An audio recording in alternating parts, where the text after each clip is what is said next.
All right, family. There we go. Now we back up and running. Back up and running. Let me send these out real quick.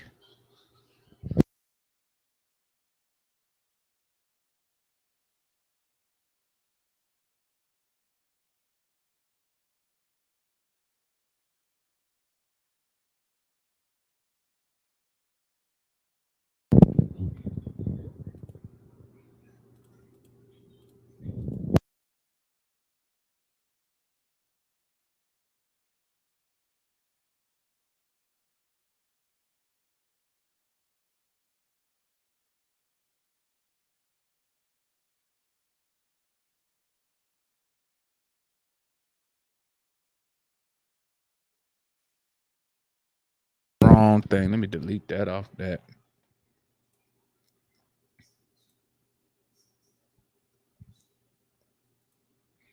All right, we're just firing everything up right now. Send my guy. All right, we back. We is back. We is back. All right. No highlights. No highlights.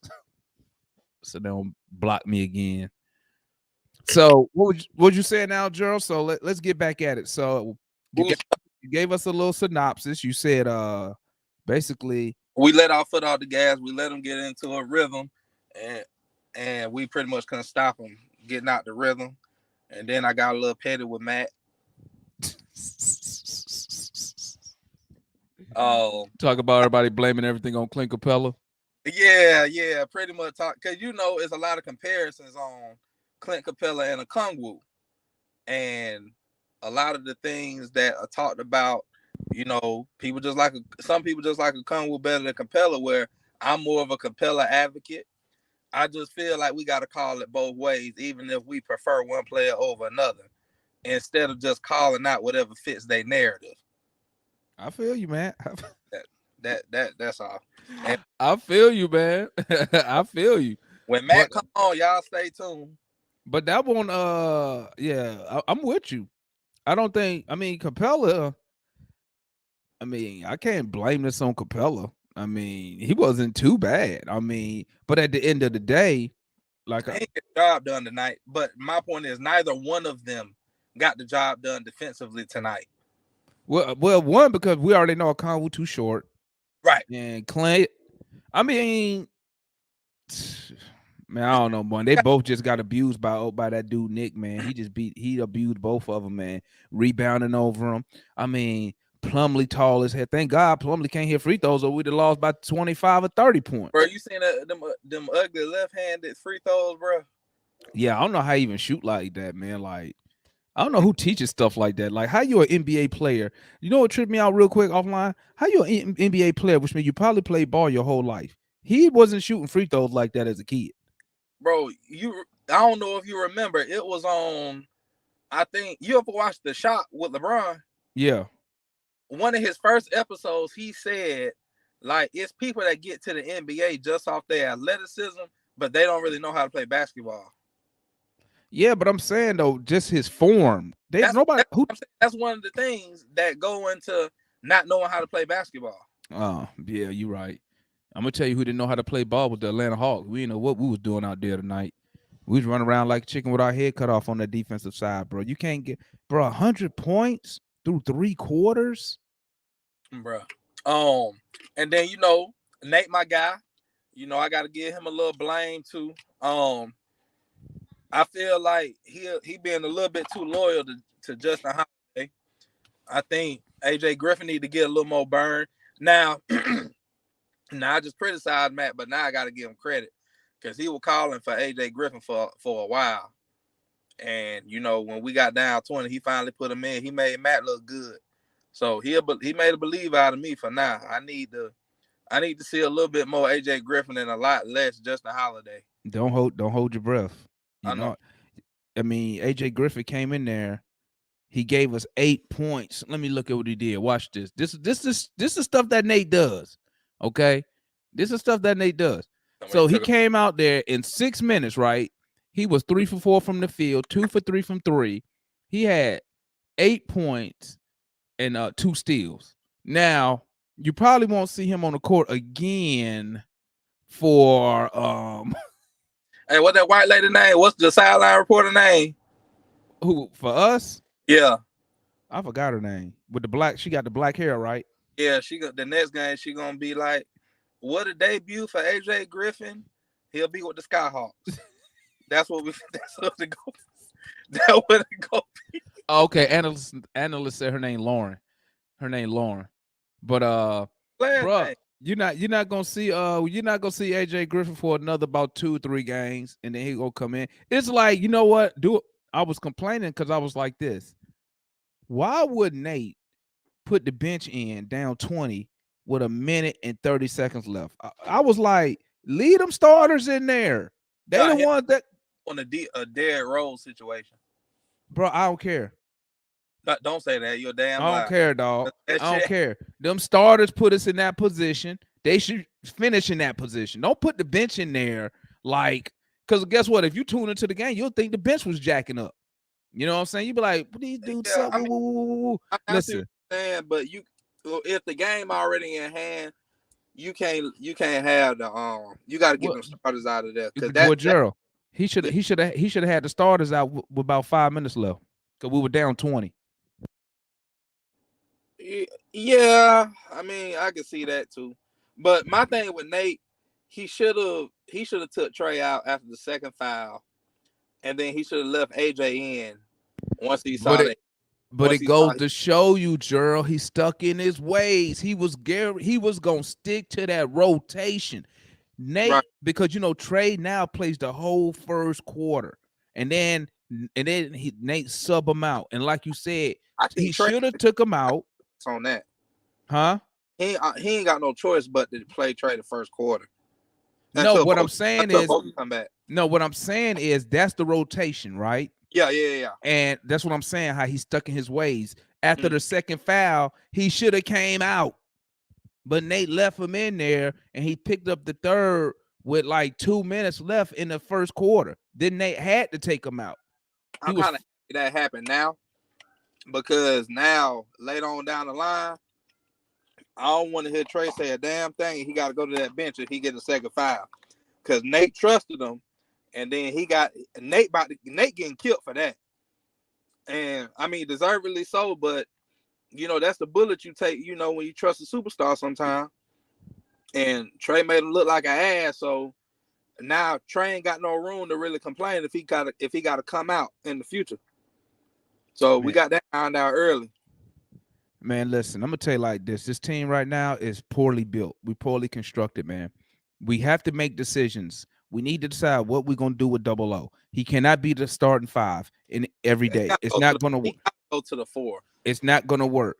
We need to do something. We need to figure something out. He cannot be the starting center because you already know what's gonna happen. So we either need to trade him and get an asset that we need that can help us immediately. Like, and then what are we gonna do with Jalen Johnson? We got him. What does he do? What's his job on the court? I mean, and I ain't. Matt knows more about Jalen Johnson than I do, but based on what Matt says, he's good at facilitating, kind of like a poor man's Draymond Green. But So my point is this though, Gerald. Why we he don't use him like that? This is what he do for the Hawks: run down court, stand. well, if Murray's in there, do you want the ball in Jalen Johnson hand? Or you want it in Murray hand? But that's what I'm asking. That's what I'm saying, Gerald. What is the plan with Okongwu and Jay? See now I knew this was gonna be a problem. I'm looking past this game because Jalen Johnson, he can have all the skill in the world, but what good is it if all Awesome, be creative. what good is it if we just using him to stand at the 3-point line? Same thing for Double O, bro. Same thing with Double O. What are we gonna do with him, man? This rotation shit don't be working. It's a log jam right there, and Double O he got to go to the four. Me personally, I probably put Jalen at the 5 and put O at the 4. I'm just saying, man, we got decisions we need to make, man, because right now this team is poorly constructed. Constructed. We got a whole bunch of 6'8", 6'9" dudes, but no 7-footers that we need. We got we get killed on the boards as usual. Okay. The roster don't add up. You know what I'm saying? You got a 7-footer that he didn't even play today while we getting killed on the boards. Well, You got a 7 just sitting on the bench. I mean, it's Kaminsky? Yeah. I got you. I mean, I think when Bogey gets back, I think that's gonna open everything up a lot more. Now, it ain't gonna fix the rebounding problem, and it ain't gonna fix, the defensive lows problem, but it'll make that second unit flow a lot better, I feel. All right, Gerald. Let me bring on Juan, man, because Juan way overseas and shit. I got shut doing the Army shit. You want to stay in the back room? I'll be backstage. Okay. Bet that. Let me bring on my guy Juan from a location unknown with his little boonie cap on, looking like a tourist over that motherfucker. What's good, my guy? What's up, man? How you doing? I was doing fine to the second quarter came. Yeah, man. I posted in the group on Facebook that we gave up 82 points in the second and third quarter. You know what I mean? 82 points to Dennis Smith Jr., Nick Richards, and Kelly Oubre Jr., man. Bro, they had 22 points after the first quarter. Yep. At the end of the third, they had 104. Yep. Like, and what? It was just like a red carpet down the middle of the lane, man. And y'all already addressed it, man. We're gonna get killed on the boards this year if we don't get any 7-footers or something, man. Clint's regressing in his minutes early on. I know he still got the thumb injury or whatnot, but there's a lot of talk behind the scenes from people, man. And Double O is slowly getting way more minutes than him, game after game after game, man. And it's kind of a problem, you know what I mean? Clint had a couple times a night where what's his name? What's the center name? Forget his name. Plumlee, man, made him look foolish, man. He was sitting there biting on pump face. I'm like, come on, man. This is Mason Plumlee, dog. Mason Plumlee, you bite on his pump face? Just foul him, bro. On. If anything, foul him. Go to free throw. And then Clint is bigger than him, and there was a couple times where he would go down there and like he just made the most ugliest hook shot, like or try to do a turnaround, whatever, man. I'm just like, bro, we look bad, but. My real issue was, and I know guys already addressed it, bro. It's third game in the season. We playing playoff rotations right now. I said, bro, why he playing 9 people is beyond me, bro. We playing it's playoff beyond rotations. Me, man. 9 dudes, man. I posted that somewhere. I'm like, what? I might have said it in my watch along. I was like, Nate must thought the playoffs started 2 games ago. Because he only playing 9 dudes. Yeah, we playing playoff rotations, bro. And I'm just like, okay, I understand you got your trusted guys, but now is the time to experiment while we're in game 3, because I guarantee you, Damon, and you know this too, we're going to need 1 or 2 of those guys that have not played so far later on in the season. You know what I mean? It would be. Just like my man came on today, AJ Griffin. Look, AJ Griffin, and just like an old Nate McMillan, he took him out the game. So he had 5 points, 5 points. Yeah, I guarantee you, if he would have won in the game and not did shit, Nate would have left him up there. But as soon he scored the points, he took him out for Hunter.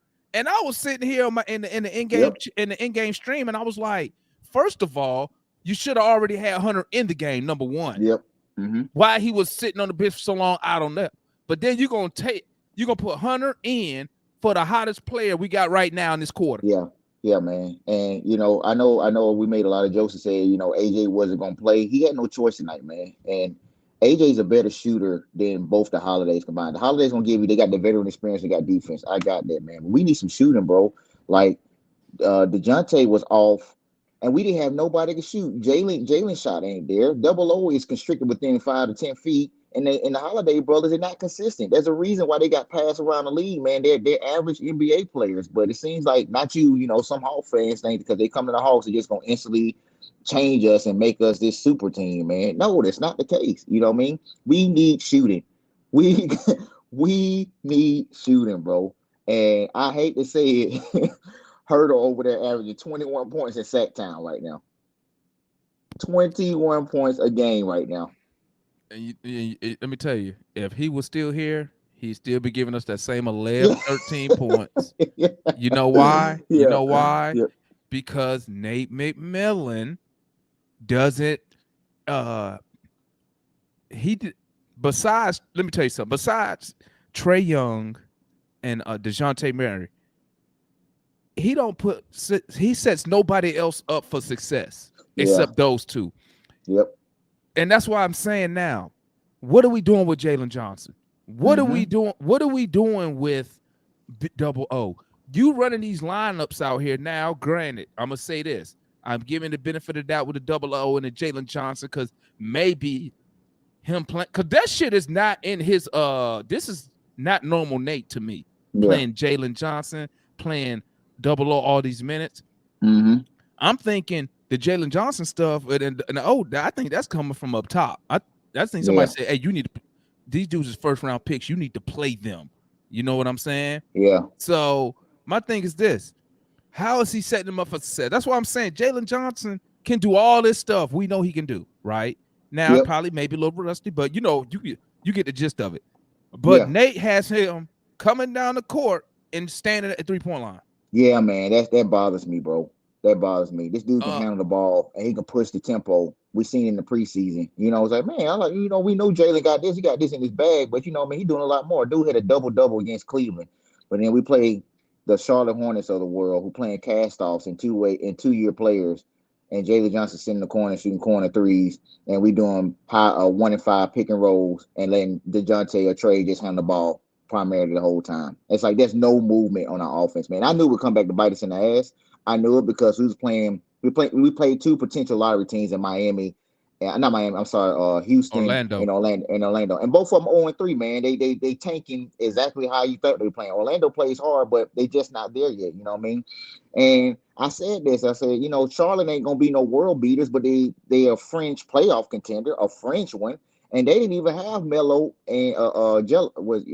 Melo, or Rozier, bro, or Caleb Martin, who And that's kills us why I'm sometimes so too. upset. Yeah. That's why I'm sad. Listen, if we would have lost to Charlotte with Melo and Rozier playing, then I can be like, you know what? Shit happened. Bro, they didn't have three of their dudes, and we didn't just lose. We got blown out. Blown out. This game won't, bro. We got that in that third. End of the third, 5 minutes left in the third to the end of the game. We couldn't get that shit no closer than 11 points.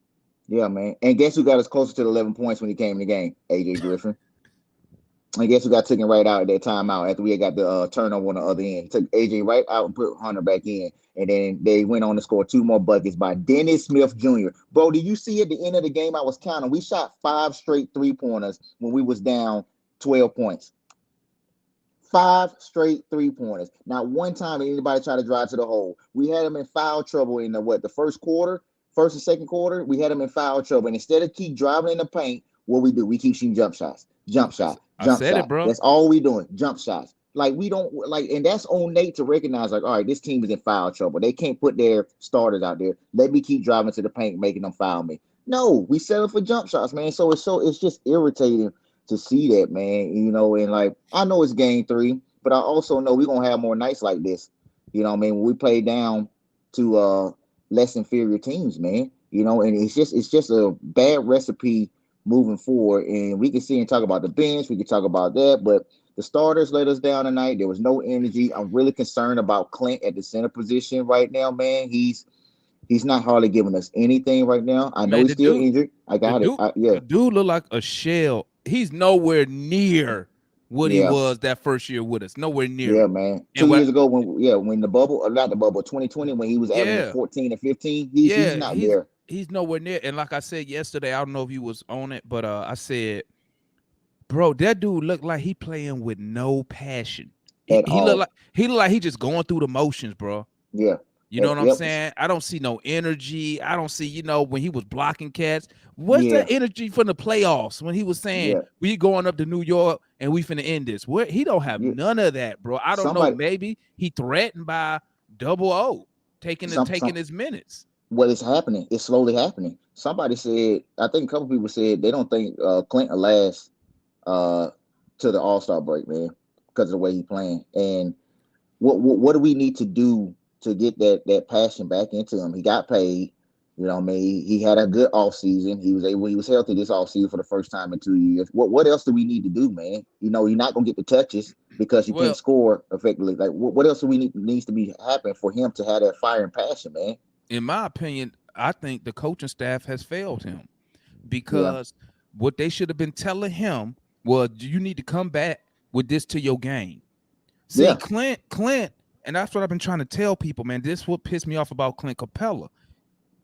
When you look at him from Houston to now, Mm-hmm. he's added absolutely nothing to his game. Yep. He does the exact same thing he did in Houston that he does here. What has he Mm-hmm. added to his game? Nothing. He ain't add no shot. I ain't see no hook. I ain't see no Nope. post move. Hell, bro, we had one possession, and I don't know what DeJounte. Why was it? I don't know who it was. Holiday, DeJounte, Yeah. one of them. Trey, one of them had a turn. Clint is in position calling for the ball, and I'm like, why are you even thinking about throwing him the ball? And he can't do nothing.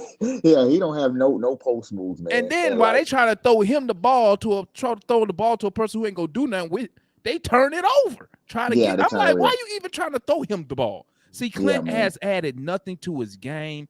See, people get excited because they be like, Clint's defense. And I'm like this. You take away his first year with us, he ain't been Mm-hmm. he ain't been shit defensively. He's been a He shell ain't of been. himself. And this is what I'm saying. When people get hype about this defense shit, my thing is this, bro. If you ain't even getting considered for all defensive team, I don't want to hear that you're a great defender. You may Yeah. be average, you may be okay. You're not living and eating off your defense. You know, same Yeah, thing they say exactly. about Hunter. He's the blah, la la la la. This dude don't get. He ain't made an all defensive team. He don't even get recognized. Yeah, So, man, that's something to consider. And and I'm just I saying, know bro. that we I'm going off the rails here a little bit. I know we made a people's like that move for Rudy Gobert to Minnesota wasn't going to be impactful, man. Rudy Gobert, man, whatever you can say about him, dude, been defensive player of the year 3 out of the last 4 years. You know what I mean? Like, yeah, he 30. Yeah, he might be. The money doesn't add up. He shouldn't be making. We can say he probably don't make that money, but he gonna give you 14 and 15 and 3 blocks every single game. Clint ain't even doing that no more. Clint, like he's a shell of himself, and we need him, man. When Clint was stepping up in the paint like he was in 2020, and we won 50 plus games, and we had that second half surge, man. Clint was dynamic, man. He had 2020 games. He was averaging 14 and 15 or 17 and 13. Every game he had a double double. He had a streak where he had I think he had 56 double doubles in 2020, somewhere around there, 50, 60 double doubles. I can't remember how many he had last year, but it was nowhere near that last year because he's been plagued by injuries. The passion not there. I don't know. Yeah, and if he and like I said, man, I blame the coaching staff, man, because if I was in charge, he would have added something to his game. You He know what I'm has saying? to. I'd be like, Yeah. hey, because guess what? The more you add to your and listen, I'm not saying on the off season he turn into Kareem Abdul-Jabbar. Yeah. I'm just Exactly. Yeah. saying how Double O shoots that ball from the free throw line. That's all I'm asking for. And he made one tonight too. Yeah, a little post move. You ain't got to be nothing technical, something basic. You know what I'm saying? Yeah. But he has none of that. Yeah. So Exactly. I feel that the coaching staff has failed him. He's not really part of the team when you look at it on the offensive side. He don't do nothing, bro. If it's not a putback, he don't touch the ball. Yep. And I mean, and I really think, and I'm putting everything on Nate McMillan because and this just me. Obviously, I'm on the outside looking in. Yeah. I don't know, but my thing is this: I really think he just get a ball to Trey Young and DeJounte and say, "Hey, y'all go make some shit happen." It looked like it. Because that's what I think. That's what I really think he does. Because, like I said, Collins, Johnson, Hunter, I don't see these guys being in positions to be successful or use the other talents that they have. Like we know Hunter can shoot the three. Why he not attacking the basket? Hunter didn't get a basket in the paint until what? The late third, fourth quarter. Yeah. You want to know something else I noticed too, Mom? We do a lot of pick and rolls, a double pick and roll, the single pick and roll and double pick and rolls to try to Mismatches. create the mismatches and also have the outside guys draw in so we can shoot the three. We never do. I never see. We never have any personnel. They run baseline for backdoor cuts. We never had any slashers. We don't have any slashers on our team consistently that do that, man. If you see other teams where they slash in the hole for easy dunks, easy layups, we don't have that, man. We're consistent on that high pick and roll, that 1-5 or that 1-5-4 pick and roll to come off, so we get a mismatch with a big on a small, and draw the other defenders in for the kick out for the three or for the alley oop, man. And it's like it works sometimes, but it's not consistent offense, and that's where Nate comes in with his offensive struggles and his woes, man, because he's not a dynamic offensive play caller. That's not his calling card. Hell, defense ain't in it right now either. The way we got sliced up tonight. He don't think out the box. He just get in his way, and it's like we're gonna do it my way or whatever. But that slashing, I said that all last year. We don't slash, bro. I told people that. I said that's what Dre Hunter should be doing. Yeah. And guess what? Those first 2 games of the season when he's slashing, he give us 20. He give us 20. Bucket, when he just sit out here and want to be a goddamn, he think he Kobe from mid range. Yep. That's when he only taking 6-7 attempts because they ain't going in. And I'm like, bro, attack the basket, but it is my last point before we let everybody else on, because I gotta run here in a minute. What you think about Trey averaging 23 shots a game? He's shot more and more every single game. He went from like 22, 23 to 25 this game. He's only averaging 6 to 7 makes a game. He a volume shooter, man. I mean, but it's bad right now. Let's keep it real, man. Let's keep it real. Trey Young is not one thing he is not, what most of the time he's not, is efficient. Okay. Yeah. He's usually not efficient with his shooting. They always, and that's why they keep saying shooters keep shooting. Mm-hmm. But if Trey, obviously he take the shot because he think he gonna make them. But I'm just saying, like, sometimes you just got to be smart and be like, you know what? Let me try to get into this hole. I'm 1 for my last 15 from 3. Let me try to get into the hole instead of saying, let me see if this logo 3 gonna go in. Let me see if this behind the back pass is gonna work. Sometimes it's just, I think when you're struggling, you need to start keeping your shit simple. Yes, exactly. And get it back going. Simple stuff, man. All this extravagant logo 3s and stuff is not needed, because guess what? That logo 3 is the same 3 points if I'm standing right up on the line. Right. Yeah. And here's my thing. This is year 5, man. It's year 5. Trey gave us a lot of excitement in his first 4 years, man. I don't think we don't need the logo 3s no more. Like, it's time to hang those up. You know what, Juan? I really think that he really takes being the leader of the team, the superstar. I think he really takes that on because, I think he puts a lot of pressure on himself. That's why he keeps shooting that shot. Mm-hmm. But I'm like this. At the end of the day, they already know Trey Young, but man, he averaged 25 and 9 over 5 years. That we know you can score the ball. Yeah, we know that. Yeah, it's all about just do what we got to do to win the game. If that means you got to pass the ball, if you got to get these 14, 15 assists, let's get that, because that's the only thing Trey Young really get knocked for. Now, he is not an efficient shooter. He not no Steph Curry. He not gonna walk around here shooting 47% from the field and high 40s from 3. He not gonna do that. You know what I'm saying?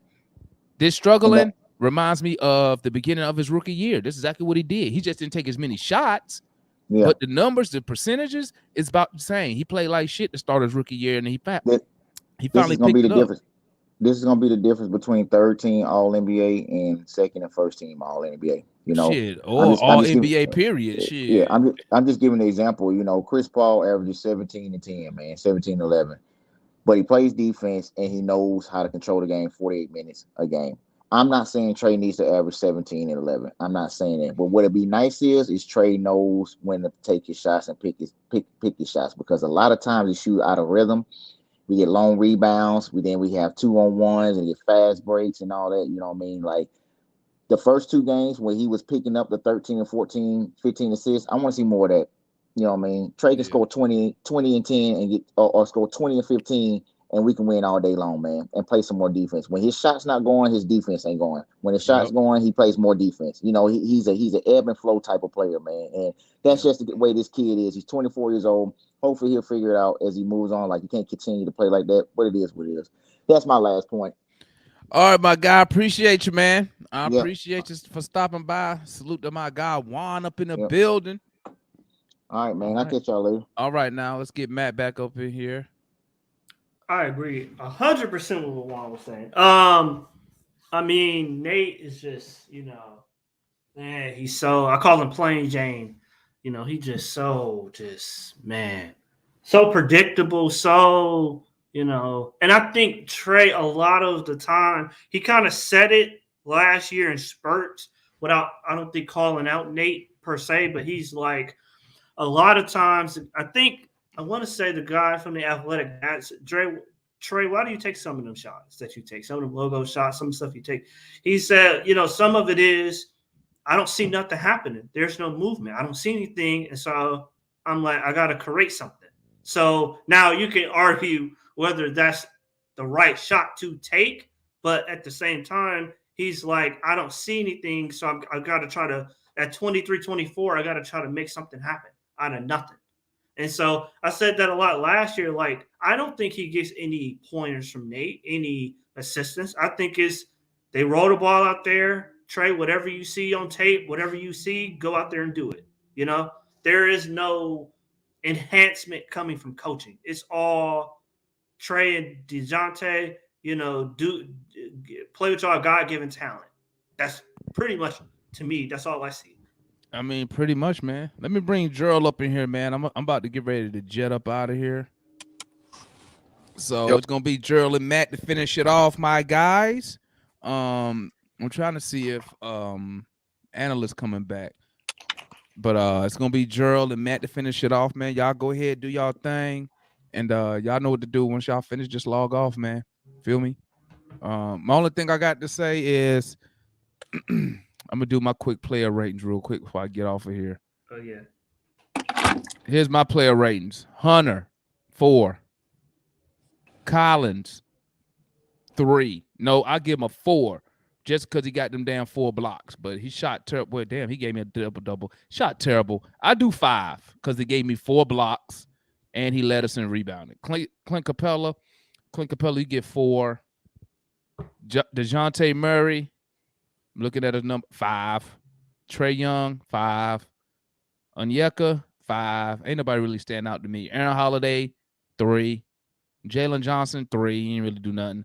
Justin Holiday was terrible, 3. AJ Griffin, 7. And the bench don't count because he put him in with a minute. I don't know why he did that. That was so silly. But those are my ratings. Y'all can go over y'all ratings, man, see what the chat say. And I'm going to tap in with y'all before this stream lock up on me. Because for some reason, when I got more than one person, it just locks up on me. So y'all hold it down, fellas. And I catch y'all no morning show tomorrow, guys, because I have to actually go into the office tomorrow. That's amazing. So we'll be back Tuesday morning with a morning show. And then we going on the road. The stupid schedule. We got the Pistons back to back on the road. Who come up with this stuff, man? And we better not lose either. Pistons ain't no joke, man. I'm telling you, they coming, bro. But y'all hold it down, man. I appreciate. Salute to the chat. Y'all make sure y'all smash that like button for your boy, man. And remember, this is #1 YouTube Atlanta Hawks fan channel. By the fans, for the fans. And I'm out of here. Y'all hold it down, my guys. Peace. All right, Matt. Me and you. All right. Let's go. All right. So how you want to do is you want to do player ratings first, or you want to go into Capela versus Double O, and then I got another question on top of that as well.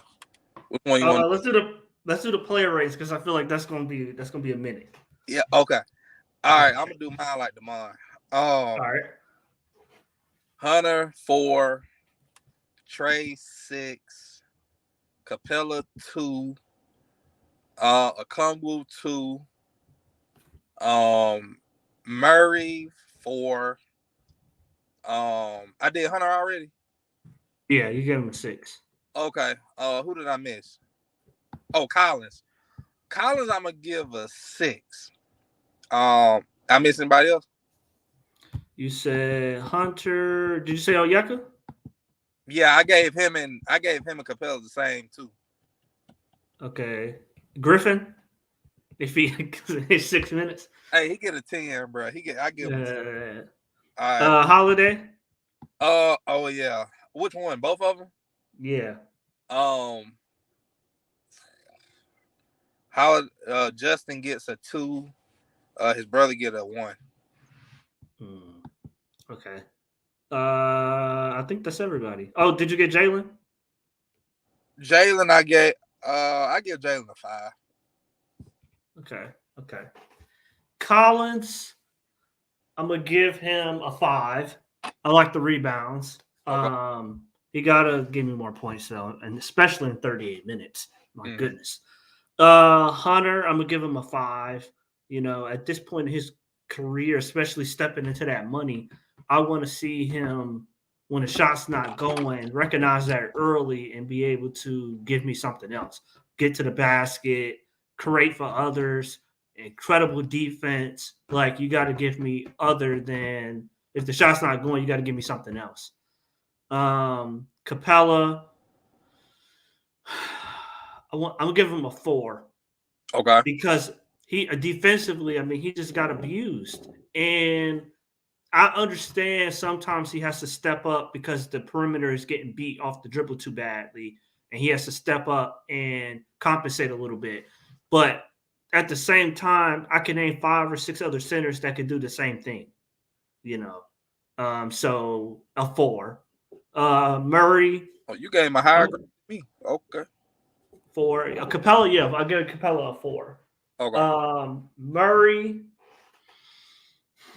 I felt he played overall. I thought he played kind of average. Like, he defensively, I felt he was out of position a lot. Some of that was trying to go for the steal.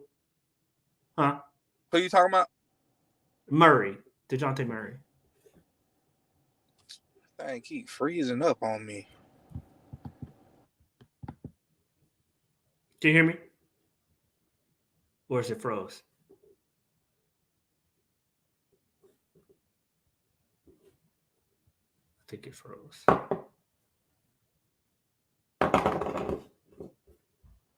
Can you hear me? Yeah, I can hear you. Okay, who was you talking about? Murray. Okay, all right. Murray, average. I felt he was out of position a lot on defense. He turned the ball over, more than what he normally does. I mean, he's not going to have one turnover every game, but I thought he kind of threw some lollipops, into the post, or I just thought he could have been better. Trey,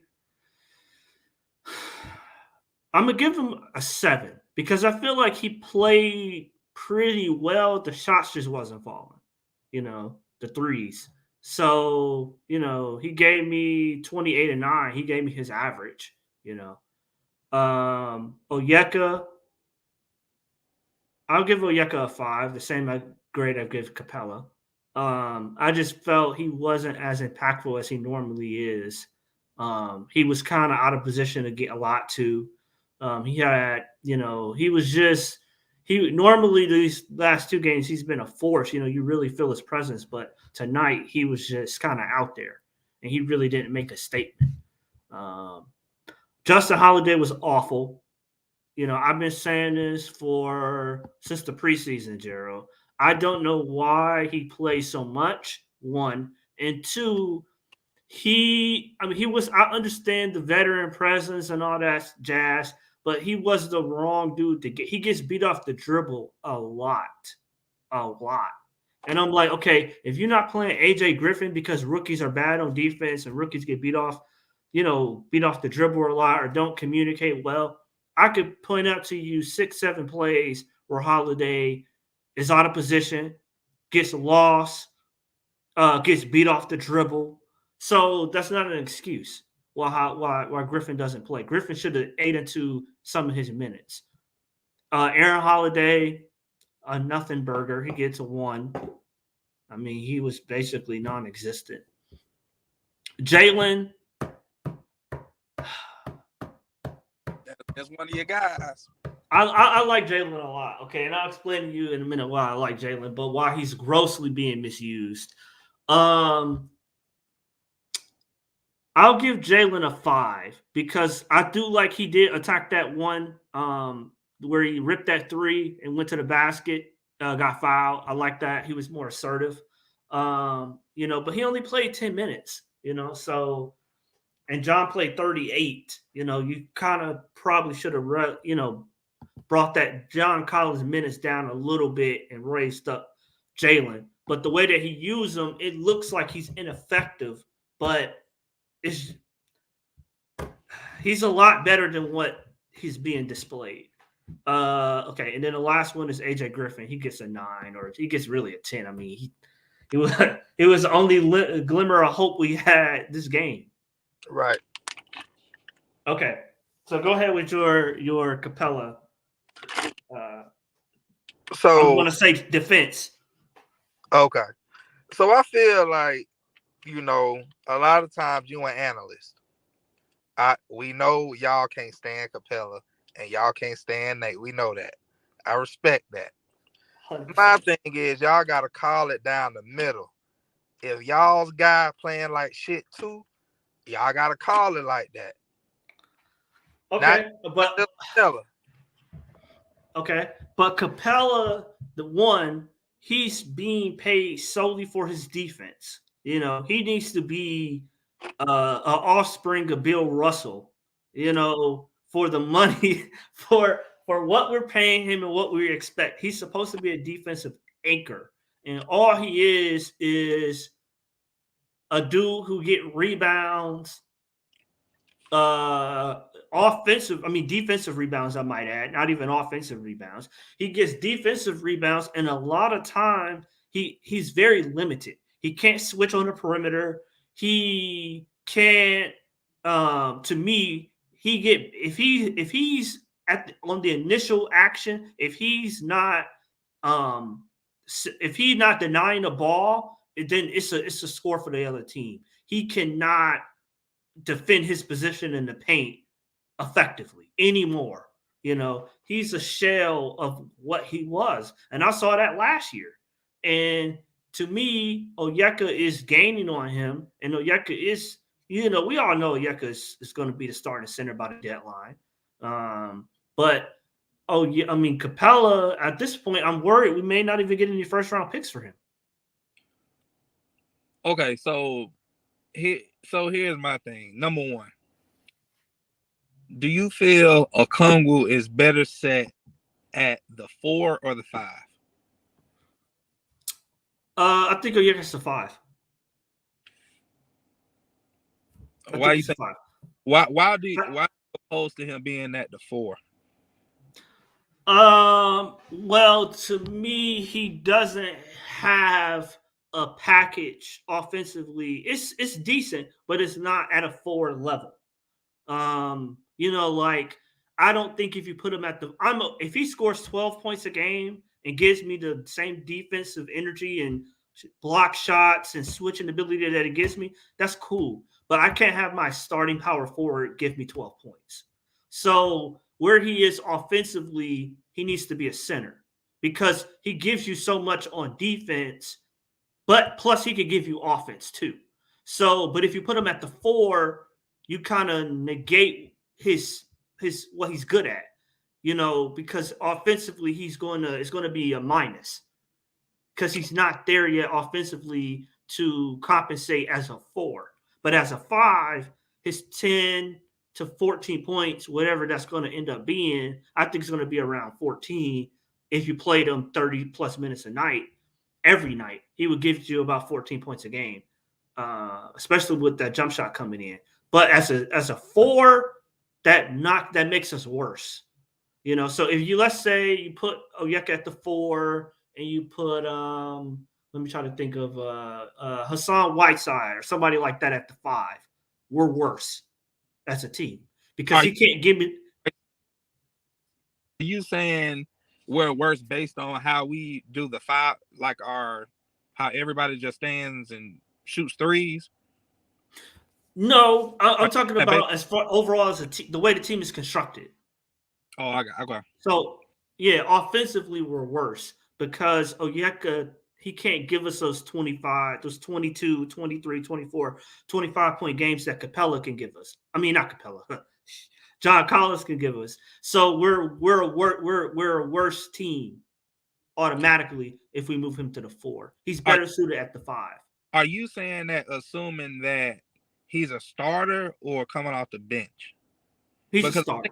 Because I think a lot of people are saying, and I'm one of them, based on his role now coming off the bench, I feel like we'd be better if we brought in a legit backup center, and then had Double O at the backup power forward spot. So what you gonna do with Jalen? I mean, so this is my other thing. I feel like Nate got a lot of pressure to play Jalen, which is why I feel like it's part of the reason why Okongwu's playing the 5 to make room for Jalen at the 4. Because if Okongwu goes to the 4, there's essentially no playing time for Jalen. Right.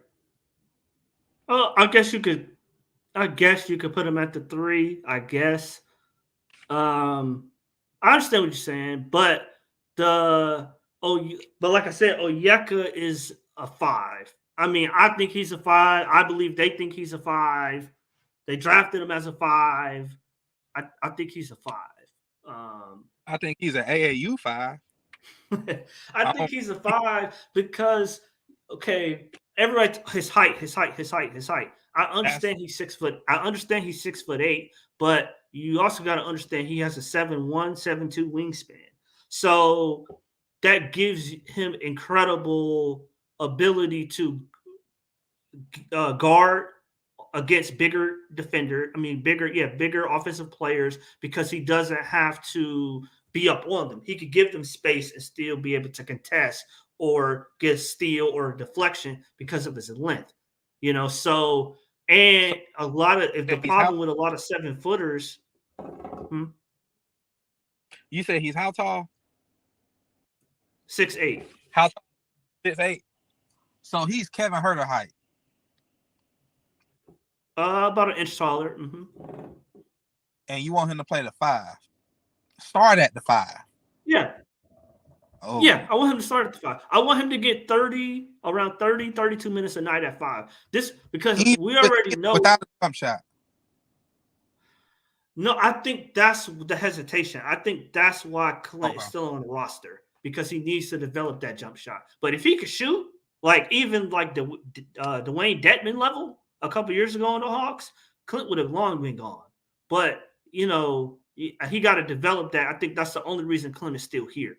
It's because Onyeka got to still refine that jump shot a little bit. But you put him I already know he has to get stronger. I mean, so I'm not really worried about that. He is already a very good defensive rebounder. I mean, offensive rebounder. He has to get better on the defensive boards.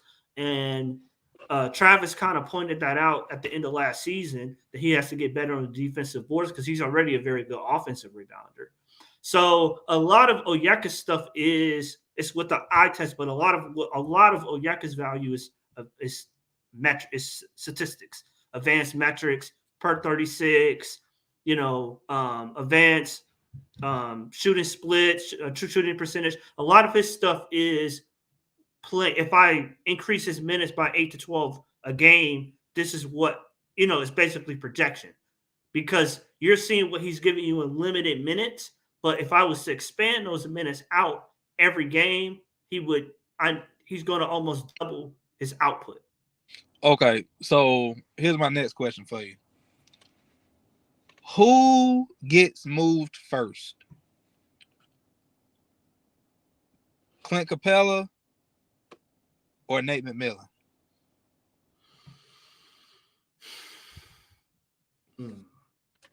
I almost want to say simultaneous. Okay. I think it's going to be Nate. I think Capela has a very good relationship with Trey Young. So I think that's saving him too, because Trey really likes Capela. They have a very good friendship, and that definitely plays a factor into Capela staying. If he was just another dude, he would have been gone already. But Nate, tonight is the perfect example. He doesn't. It's not that they lost. I mean, yeah, it's bad that you lose, but well, whatever. Some things happen. Man, But you y'all was lost to man. you lost Y'all to a was practice squad team. You lost to the squad. You lost to the scout team. Okay, and you lost to them in, I will say, embarrassing fashion. I mean, at you're home. down by double digits almost the whole game. Yeah, you lost at home too. I mean, You this is thought they went to Magic. crazy. You'd have thought the Hawks went to Magic City. Or And Onyx. straight to Oh, the game. I'm like, bro. I thought this. This looked like the San Antonio game from last year. Mm-hmm. But at And least San Antonio, you could say they had pop. yeah. I mean, bro, Steve Clifford was sitting on his couch last year. You know what I'm saying? He wasn't even the dude they wanted. Hey, that dude Bot Night, was he really in jail last week? Yeah, he bailed. He got bonded out on what's today, Sunday. He got bailed out on Thursday, I believe. Damn. Yeah, He They played said like he it. was. Yeah, they said he was out. I mean, this is fourth DUI in the last year. Oh, he might need some outpatient stuff. Yeah, they said he was unconscious. He had a loaded Glock, and a bottle of tequila, and he was unconscious in his car. They said they had the lights, they had sirens.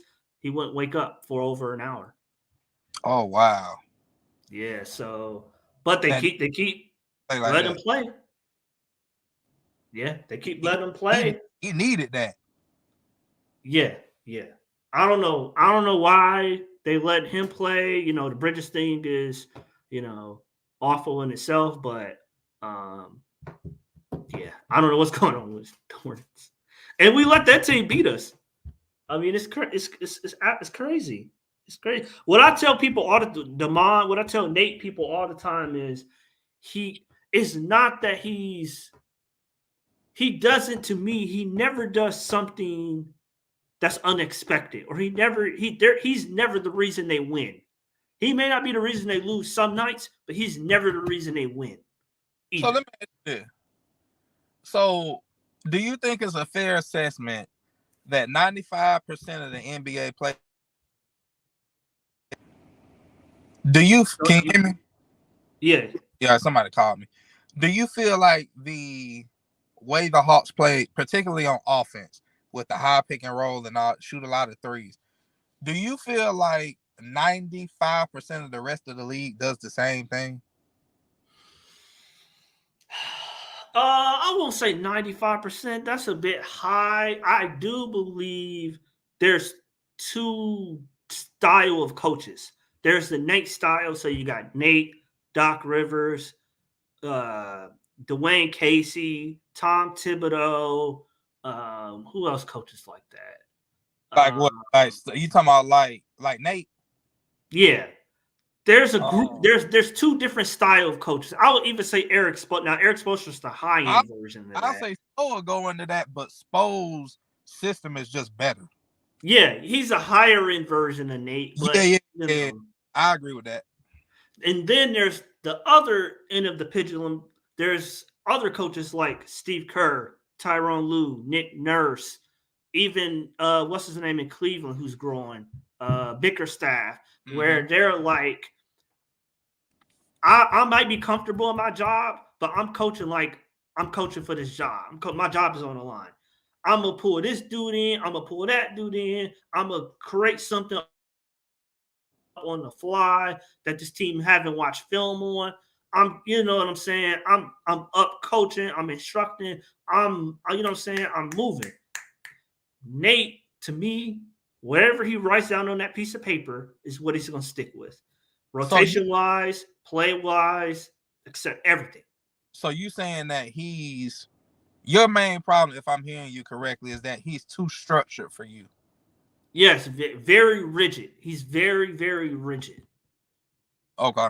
I feel like most of the NBA, I feel like they play the same brand of basketball because back in the day, like the 90s and early 2000s, the dunk is what really sold tickets. Nowadays, it's the 3-point shot that sells tickets. So we kind of got to look at this politically too, on why, you know, not only the Hawks but a lot of other teams play the game the same way. So now, the 3-point shot. I mean, you do have you're right about that. The analytics do play a big part of that, and I still believe they take too many twos. I felt they took too many twos last game, and they took too many twos today. I understand, you know, they wasn't shooting well, but they take too many twos. I'm thinking the opposite. You don't think they take enough twos? No, I think they. Well, it's not that they don't take enough twos; is that they take too many threes. Like, like for instance, it's almost like when you cold. Like for instance, John Collins today, he went he went 0 for 7 from 3 tonight. I think so. Do you feel like, just me? I feel like if, let's say 3 of those threes were let's just say 3 of those threes were like a dribble drive or a post up or something like that. I feel like, you know, his production would have been 30% better than what it was tonight. You know, you got to realize when you don't got it. And credit to him, he affected the game in a way other than scoring. Those 4 blocks are huge for a power forward to do that. Like, ultra kudos for that. But I feel like it's a generational problem.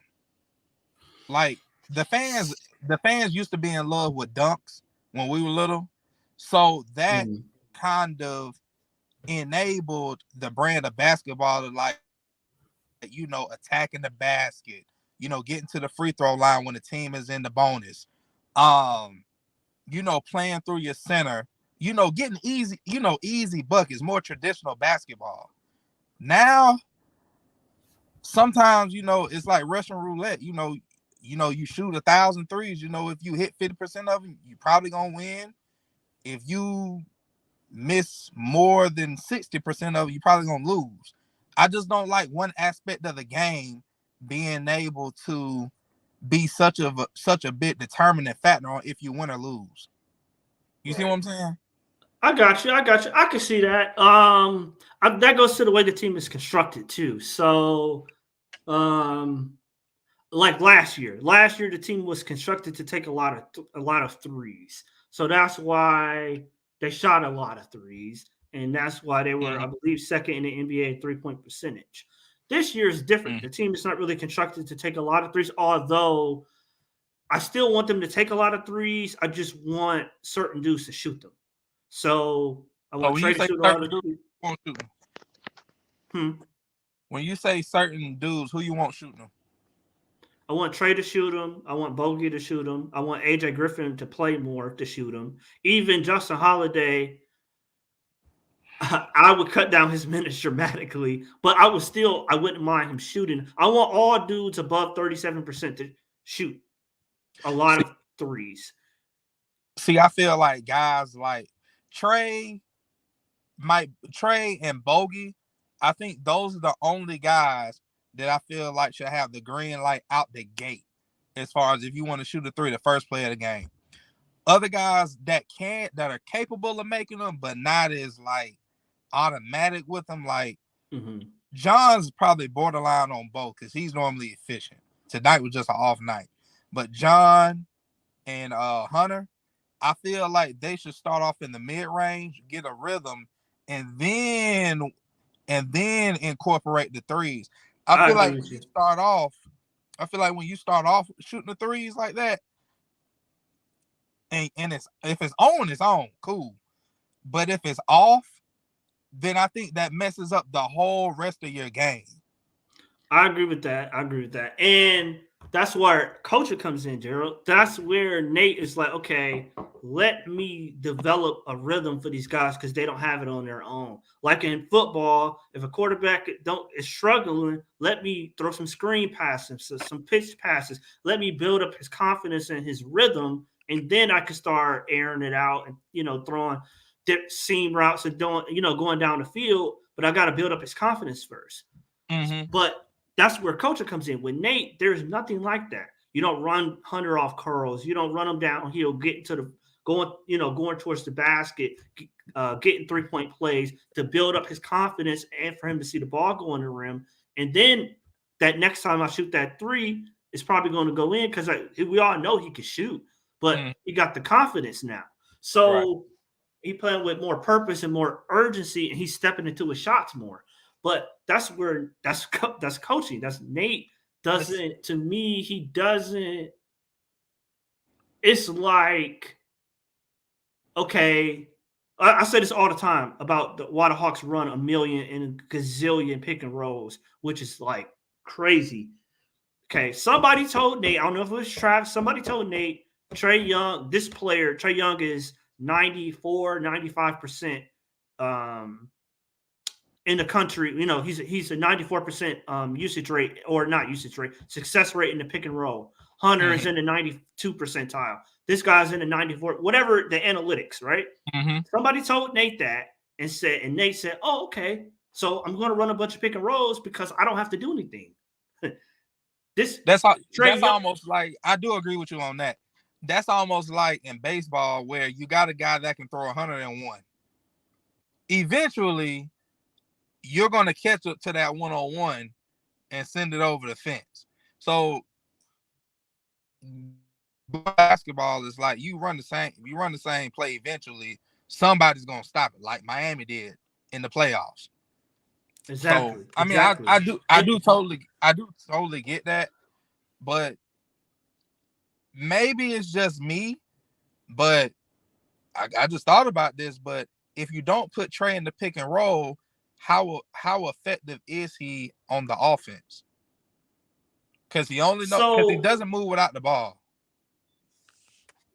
So I think for me, all that is scheme. All that is coaching. Okay, I'm gonna be on Trey to move without the ball, but you can do other stuff. Okay, I'm not saying you don't have to move without the ball. That's a one. Yeah, but you can. I can hear you through the game. And again, Trey, move, Trey, keep moving, keep running, keep moving. Yeah, I see what you're saying. You know what I'm saying? One, and then two, I'm not saying you don't have to run the pick and roll. You can run the pick and roll. You could just be more creative with it, So like when they run that double high drag screen with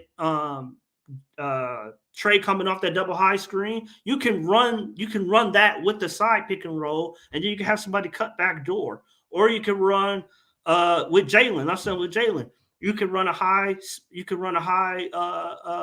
split action with Jalen at the top, and then you're running Trey off of a side pick and roll or the top pick and roll, and Jalen cutting back door. They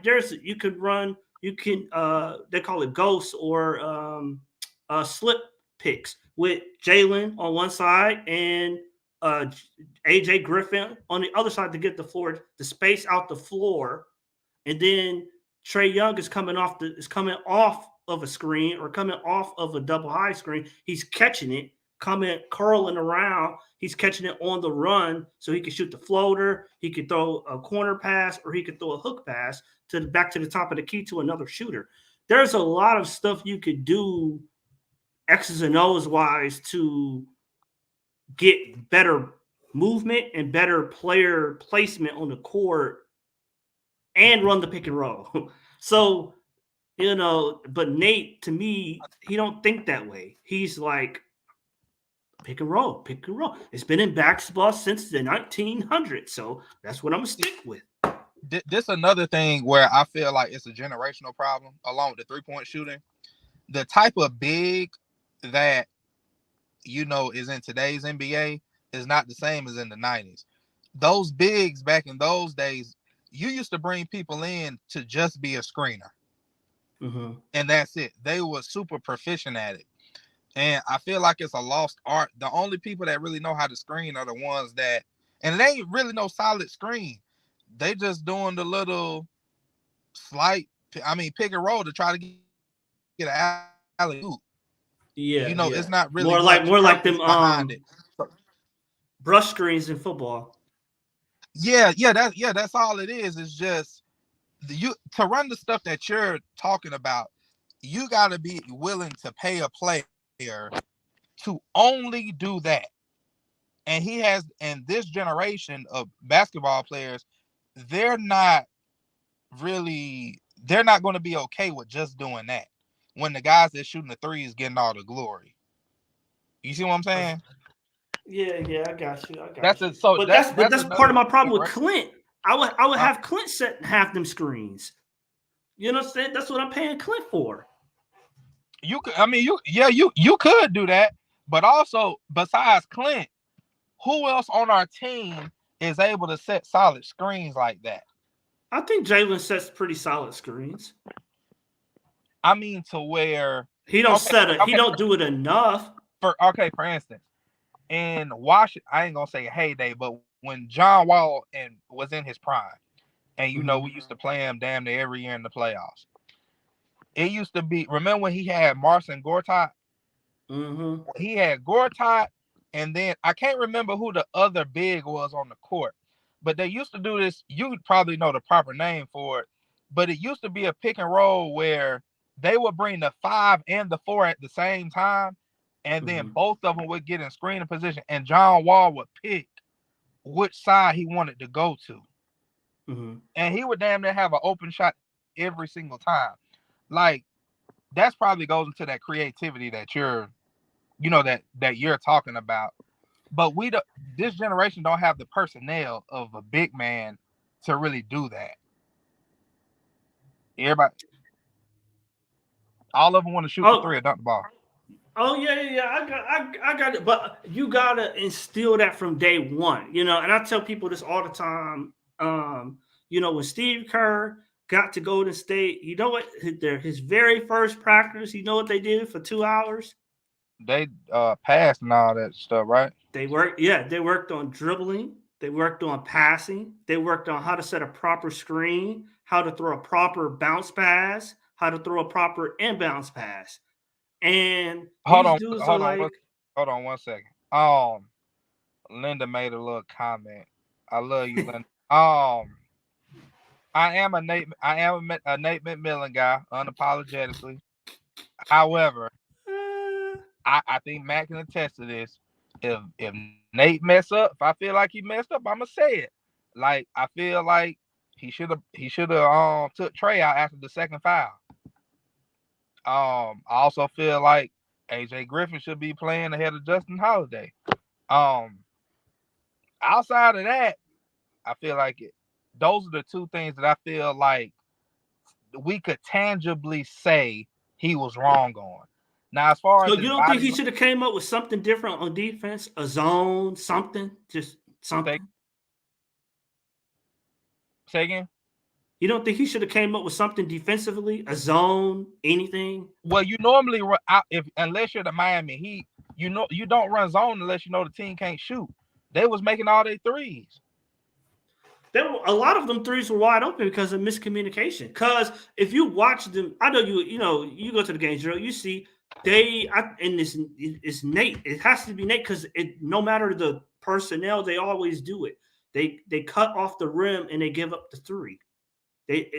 And all they got to do is either rotate the ball or the corner threes are open. And that's not how today's NBA is set up. You know what I'm saying? They're a lot of teams, Brooklyn, they're not as successful, but Boston is a better version of it. They're driving kick. Mm-hmm. They're driving to the basket 100 miles per hour on purpose for you to cut it off, for them to get the open three. And if you pay attention, only their best 3-point shooters are positioned out to shoot. Everybody else is driving the ball, knifing the ball to the basket. But you know why that works? You know why that works? Because they have 2 guys or 3 guys. Yeah, 3 guys that have the physical genetics to be able to do that time and time again and take that pounding from getting into the paint. You see what I'm saying? Like Jaylen Brown, Marcus Smart, Jason Tatum. They can do that all day. They got the personnel to do that. Like we got Hunter that could probably do it at the same rate. I ain't gonna say on the same level, but at the same rate as those three. But outside of him, we don't have a guy that has the body to do that. As far as it being a focal point in our offense. But yeah, I agree with that. But also, defensively as well, like he got to stop with this drop coverage. I mean, dude, bro. Oh my, this another thing. I hate the drop coverage as well, but what I hate worse is when the guy that's getting picked doesn't fight over the screen. That's what I hate worse. Because if you fight over the screen, the center don't even got to be there. Yeah, that's true. That's what I super hate. And then also, if you're doing let's say Hunter's guy gets screened. Let's say Murray and Hunter. Let's say it's those two, right? You can really just switch it instead of dropping. Yeah. And then even if you want to, even if you want to switch, they don't even scramble. They don't even switch scramble or scramble switch. They don't even switch, contain, and then switch again. It's like, Miami, the only team that do it. Everybody else, they do it. They do that drop coverage stuff the exact same way. I thought you was supposed to do drop coverage against, like, let's say somebody like a Rajon Rondo, where you know he probably ain't gonna shoot the ball, and if he shoot it, it ain't gonna end up good for them. It's mostly done to contain the pick and roll, because so many teams run the pick and roll. What, to stop the alley-oop? Mm-hmm. Oh, okay. Well, I mean, I get that, but I feel like it should be used mainly against a team that can't shoot. Yeah. Trey Young, like, he kills the drop coverage. I mean, like, that's his biggest games. Oh yeah. That's his biggest games. But I just feel like Nate is not on that creative side. He's not Nick Nurse, Tyronn Lue. He's not on that ilk. Chauncey Billups. I don't know. Hey, I'm gonna play. I ain't gonna get Chauncey. I'm only saying he hasn't been there long enough. Yeah. Really gain that reputation. Like, I mean, Nick Nurse won a championship. I think he's the last team to beat the Warriors in the playoffs. So I give that to him. Kerr, give it to him. Spo, give it to him. Ty Lue, give it to him. Doc. No, he had that Nate tree. Doc. He got the same rotations. He gonna play the same rotations. He got the same. He got that same play. I mean, same offensive set. We're gonna Embiid going to come up, get it on the high post. We're gonna run a cross screen at the back side, and then Embiid is either gonna shoot it, drive it, or throw it to somebody, or throw it to Tobias Harris or somebody on the low block. But that's all they do. They're doing something on the backside. Huh? But at least they're doing something on the backside. Yeah. If we ran an offense that. Yeah, I think if he got the right personnel, it can work. We won't even do that, Gerald. We won't even do that. I was saying that to your point. I do feel like there is value in structure, especially when you're dealing with younger players. Because, I mean, you never, whether you work a job or like a regular job, or if you ever been an athlete, there's nothing worse than being on the court or the field or at work and you don't know what to expect. Even when you're on TV, there's like there's a rundown. Okay, we're gonna do this before this commercial break. After the commercial break, this is what we're gonna talk about. It's always value in structure. Now, can the structure be extreme? Yeah, it can. I can admit that. And Nate's probably flirting with the extreme side. He's almost like a Larry Brown. Yeah. He ain't as good as Larry Brown, but I think Larry Brown's like the godfather of that. To where, did you watch the Redeem Team documentary? No, I gotta catch it. I've seen like clips, but trailers. So D Wade and Melo and LeBron's, I think, rookie year. I think it was either their rookie year or second year. The first Olympics that was, that they could have participated in. Mm-hmm. Larry Brown had him on the bench because, back in those days, they didn't believe in, in the young kids like that to get the job done. It was Allen Iverson, Stephon Marbury, Tim Duncan, all those guys. And needless to say, they got whooped. Whereas if they would have had LeBron, LeBron, Wade, and who did I miss? Melo, then they would have probably made some shape. So I think Larry Brown's the godfather of that ultra structure. So I mean, in football, I just thought about it. In football, you know who Nate? You know who Nate is? Who? Jeff Fisher.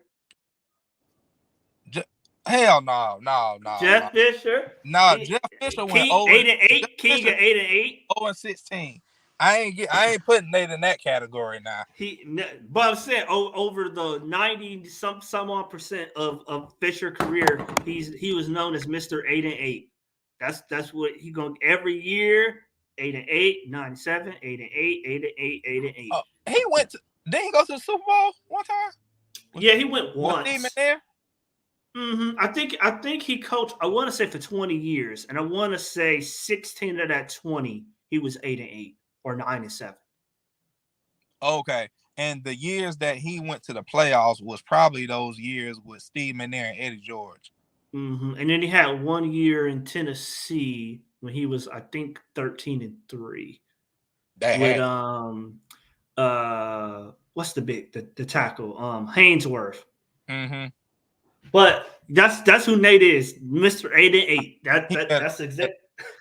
He better. That's exact. And to your point about structure, I think that's why Nate got hired, and kept the job, because there is something to be said for a coach who can organize the troops, get everybody on a one accord, and this is what we're going to do. We're going to have practice at 9:00 every day, and knowing that we're going to eat Raisin Bran at 8:30 every morning. We're going to do our sprints. We're going to do our jumping jacks. Like, there is something for that. So I don't want to make it sound like he's an awful coach, but he's bland. I call him plain Jane. He's very bland. He's going to get you about 44, 45 wins every year. Nothing more, nothing less, more than likely. And he's just good enough to where you're in the playoffs, but not anything over that. He's never going to win you a series. So the chat gonna kill me for this. Do you feel Lloyd Pierce was bland? No. Yes and no. So yes, I believe he was bland in his schemes. He was bland, yes. But as far as his personality, I believe he wasn't bland. Like, he was more enthusiastic. He was more personable. Like, you felt him on the bench, or on the sidelines. He was more, he was up talking to referees. He was instructing. He was more involved. Nate is just aloof. Yeah, I mean, he is. I mean, I could throw a plate of nachos at him and he won't unfold his arms. You think that? I mean, this dude standing there like a statue. I'm shocked he signed his contract, bruh. Because, bruh, he's not as bruh.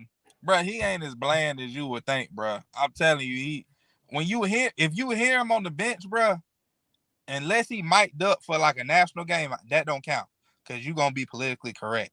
But when it's just a regular game, bruh, Nate be going in, bruh. Nate be going in. It's just his face. He just has a resting dead face. That's all it is. But I'm telling you, his personality is not like, he ain't like that, bro.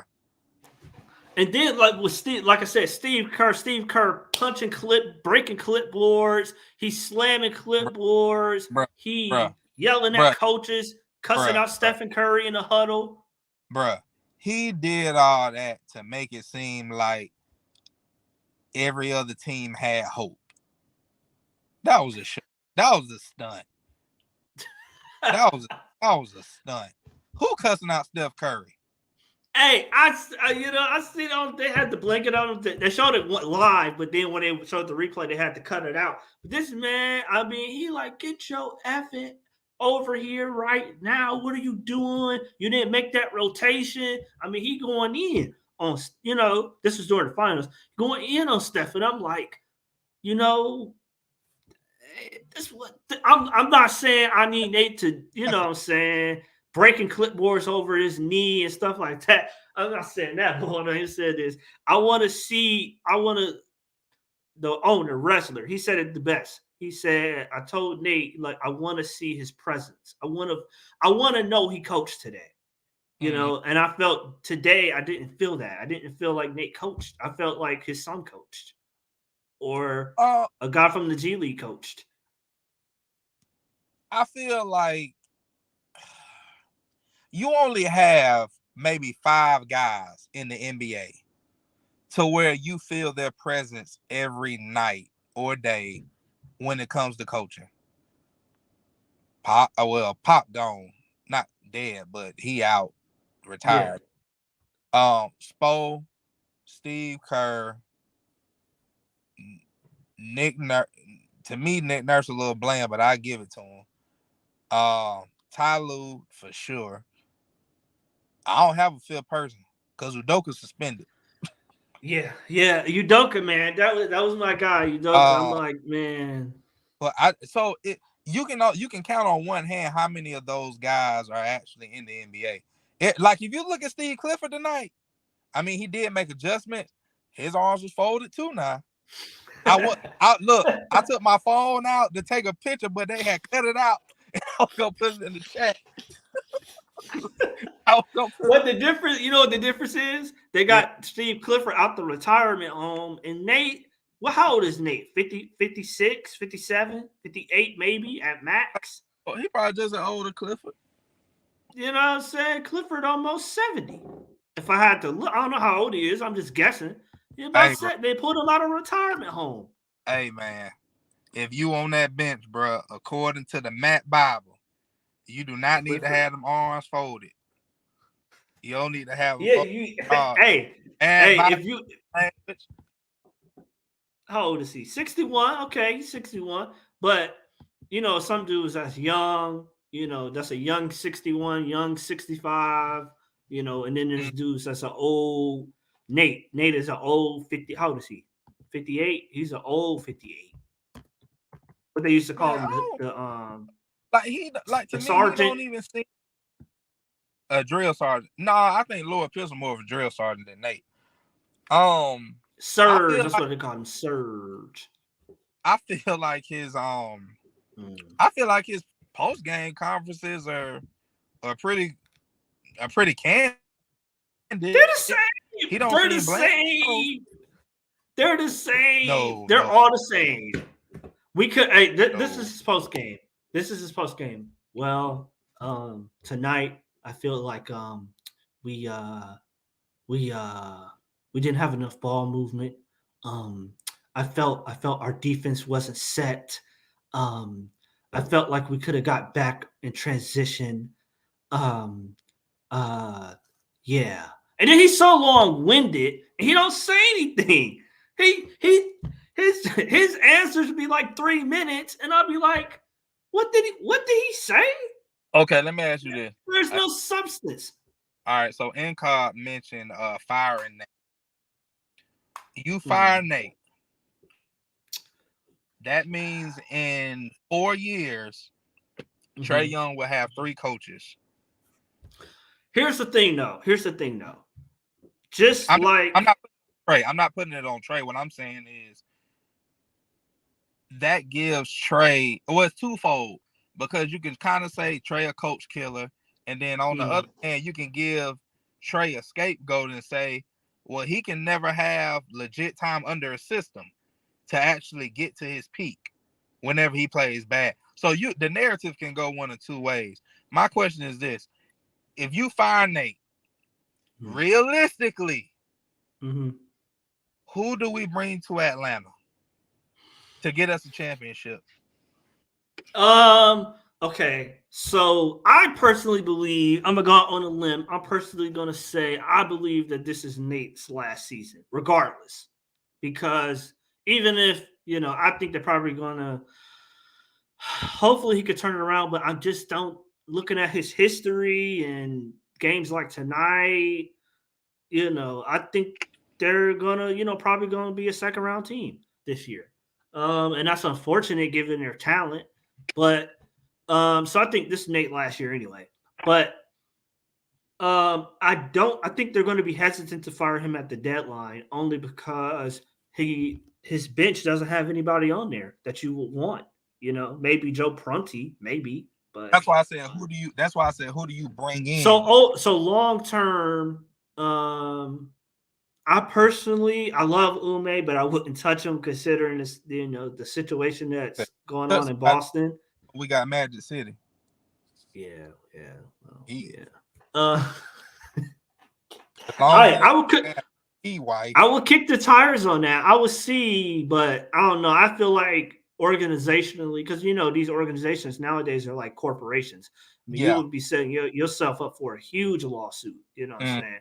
Because I work in HR, so I know, like, off the top of my head, like, you violate 10, 15 different provisions, you know what I'm saying? So I don't know. You would have to put all type of stuff in his contract.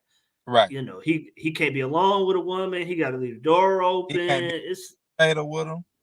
It's a lot of provisions, and hey, I wouldn't touch that. But okay, a coach. I like Kenny Atkinson a lot. He screwed over Charlotte, but I feel like his family didn't want to move to Charlotte because they said he took the job, right? They flew him out to Charlotte. They took him on a bus tour around the city. And then said, I'm good. He snowed. And then his kids, his wife and kids was like, oh no, we're not moving here. Let's go to this. Mm-hmm. So here's my thing. Yeah. I know when you say Kenny Atkinson, you're going based off of potential, correct? In a way, yes. Okay. But also no, because in a way, yes, because I'm saying he's learned under Steve Kerr, but what he was bad at in Brooklyn, he just couldn't relate to star players. That was his only problem. Analytics, he was ahead of the curve. His play, his X's and O's, his play design was ahead of the curve. He was switching stuff up on defense. They go zone 1-3-1, 3-3-2 matchup zone. He was ahead of the curve schematically. He just couldn't relate to, you can't talk to Kevin Durant and Kyrie Irving the same way you talk to Bruce Brown. So that was his problem in Brooklyn. But yes, yes. So if you can't talk to, I'm just playing devil's advocate.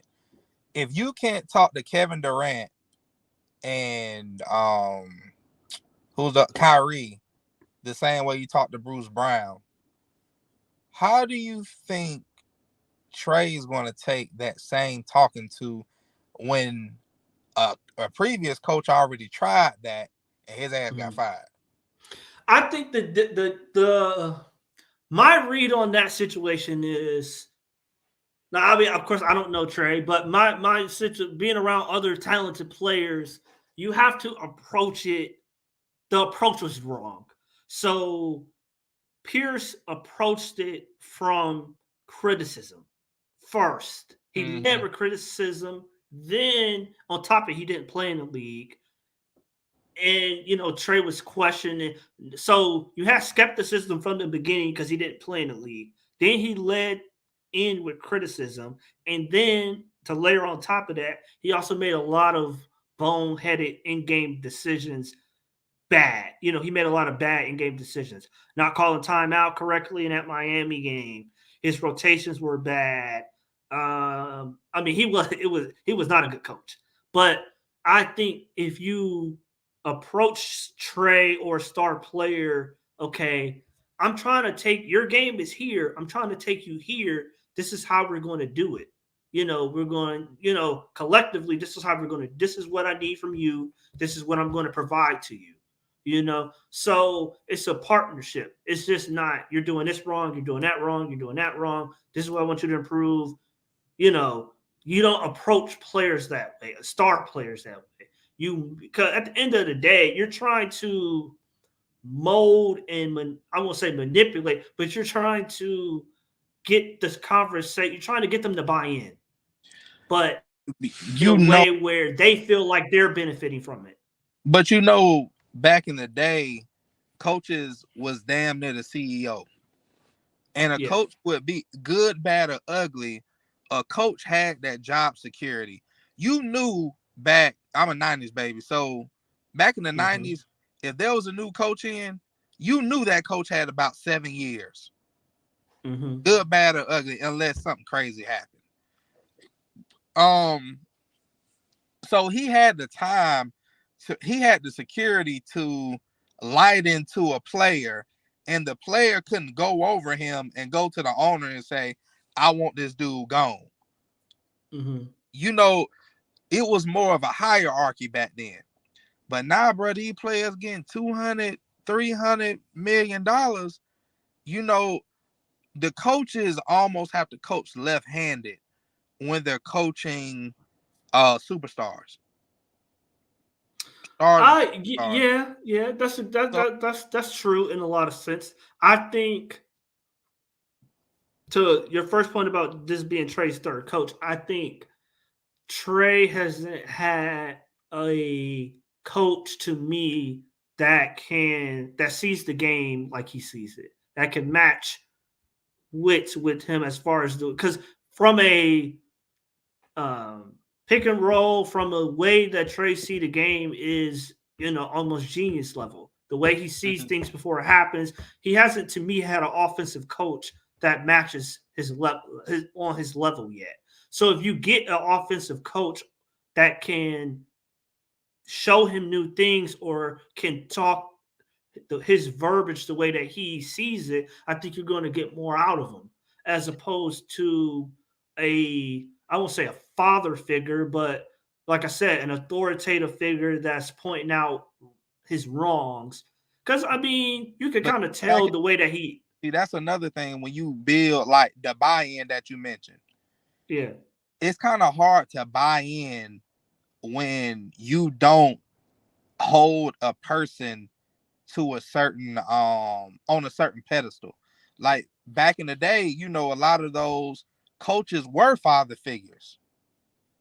So it was easier to deliver that tough love and to make it known, look, I love you, but this is my way now.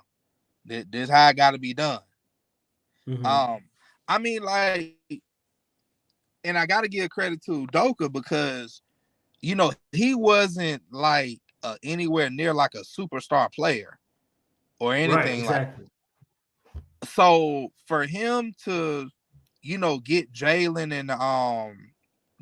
and Jason to really buy in, I don't know what he did, but bro, but even him, like he told last year during there when they made their second half run, what I'm saying, he's like, hey Jason Tatum, he's like, hey man, stop bitching when you go into the lane. What I'm saying, you grew up in the hood in St. Louis, like, what I'm saying, like go in there with authority.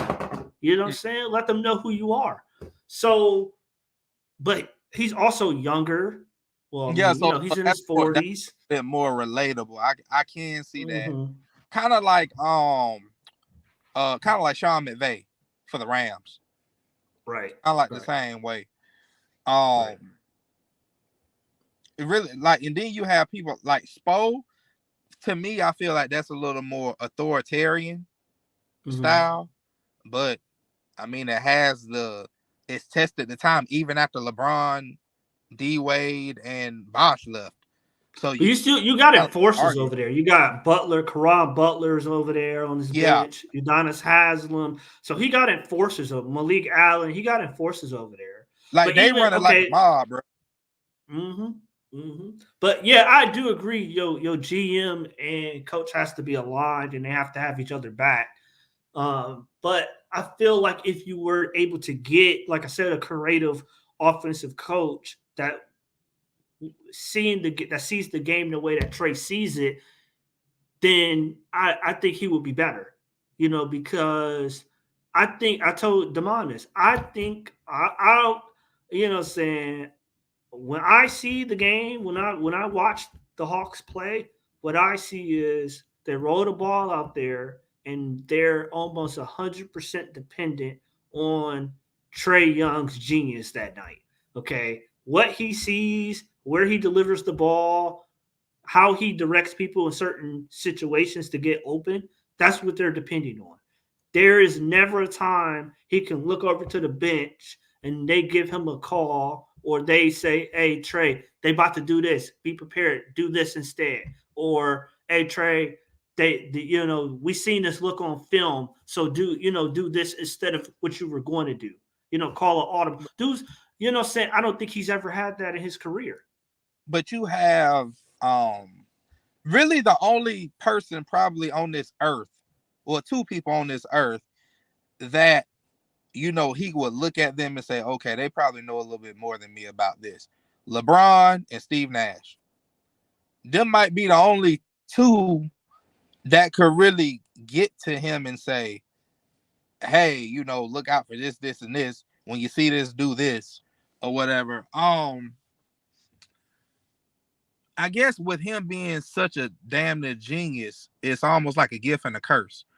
Same with LeBron, because LeBron knows he's never going to play with a coach that's smarter than him when it comes to the game. So I'm not saying Trey's LeBron, but as far as their basketball IQ, there is close. them two, and then it's you can throw Luka in there too. And there's pretty much everybody else, especially when it comes to that passing. But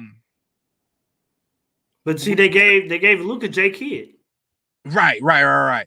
So it's more of like you don't need. It's a shame that they'll probably never in their career have a coach that'll instantly have credibility with them. And with them is like, speaking of LeBron and Trey,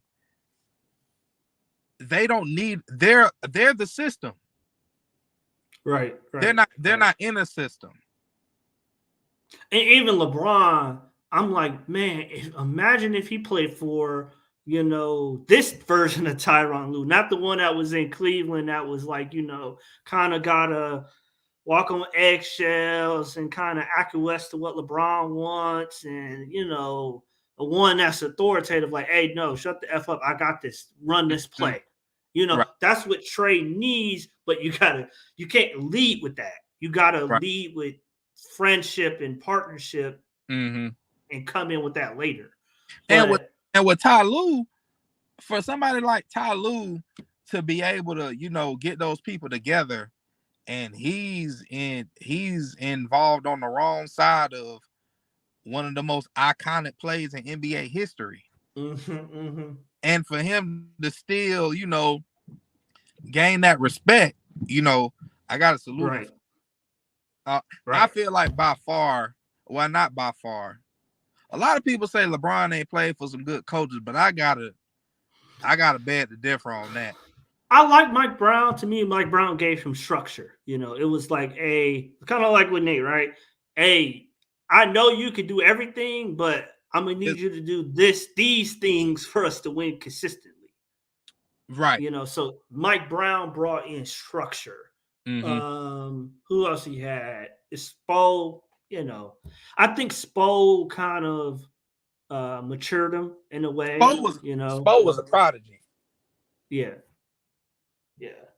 Pat Riley, I ain't coming back down here. He ain't got no choice but to make it work. right? Remember Spo, one of the famous quotes or one of the famous things that happened, there was LeBron was cracking jokes and stuff during film study, and Eric Spoelstra was like, when you gonna grow up? When you mature and you grow up and you become a man, that's when we're gonna start winning. And LeBron never, and he said that in front of the whole team, right? And LeBron never had that before. So, not saying you need to do that with Trey, but I'm just saying, like, I don't know. To me, he just that check moment. Yeah. But see, now, Pat Riley had given Spo that public backing. He said, I ain't coming back. This your guy. Because LeBron wanted Pat. Right. Spo. You don't have that. You don't have coaches that have that type of security no more. I think Spo might have been the last of his kind as far as having that security. And so I think that I believe this next coach, Travis is going to finally be able to pick the coach that he wants. Because I tell Damon this a lot. Like, what a lot of like Hawk fans and stuff don't pay attention to is, like, the team, to me, any team is built from the identity of the general manager. And Travis is an offensive-minded person because if you look at his background, he was an assistant coach for 10 years, 12 years, and almost all that time was under Don Nelson. Nelly Ball. I'm gonna have a full lineup between 6'4" and 6'8" or 6'9", and we're gonna shoot a bunch of threes. We're gonna play up and down. A very exciting brand of basketball. And then you look at the players he get: 6'8", 6'9", a 6'8" center, a 6'6" team full of wings. You know what I'm saying? Like, that has informed the way that he constructs the team. So I'm like, he's never had a coach.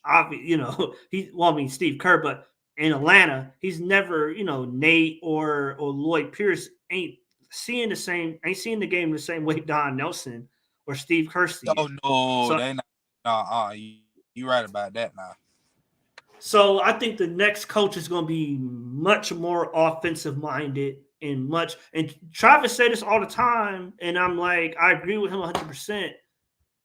He say all the time, you don't need a historic defense. He said you just need to get timely stops. Obviously you don't want to be winning every game 124 to 120, but he's like, you don't need a historic defense. You just need to get timely stops. And that's, to me, you disagree with that? The reason why is I partially agree. Because you don't have to have like a Pistons defense, like bad boy Pistons defense. Don't need that. Right. But you do have to be able to grind out those 88 to 84 games. I know they're few and far in between, but in other words, the shot's not always going to fall. Like tonight. Yeah, the shot's not always going to fall. You got to be able to rely on something else. You got to be able to rely on the defense, because the defense is really what's going to get you those easy buckets when your shot's not falling. Right. Because you can get on. Because I never seen a fast break off a made shot. So yeah, you got. You got to get more than timely stops. You got to be able to string them together. Yeah. That's true. I think Coach Bud used to, when Bud was here, he used to call them gaps. So we went to an open practice, and he told the crowd what a gap was. That's pretty much where the defense gets 5 stops in a row. So if you can get a lot of those in a game, you're probably gonna win. Because out of the 5 stops, at least 1 or 2 of those are going to be an easy bucket somewhere, or easy attempt. You got to have more than just timely defense. I agree with it only because like like this Hawks team, right? If they were able to get kind of a mixture right between like we said about a gap and timely stops, right? Okay, in the first half, if they were able to get a gap or they were able to create that 8-point lead they had, if they was able to stretch it to 14 or 16. That was up 12, 13. They didn't.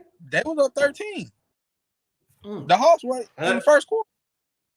Oh yeah, they were when he went out for his foul, third foul. But if they were able to shrink it, if they were able to extend it to 13, I mean not 13, if they extend it to 16, 18, 20, or on reverse when they're coming back, if they were able to get timely stops, I think it was 99 to 108. If they were able to get three stops in a row and score on all three of those possessions, now the game is completely different. Now they're under pressure. Now every shot they shoot, they're like, we got to score. So it puts extra pressure on them. I know back in that third quarter, I know we got gapped. We probably got gapped twice in the third quarter.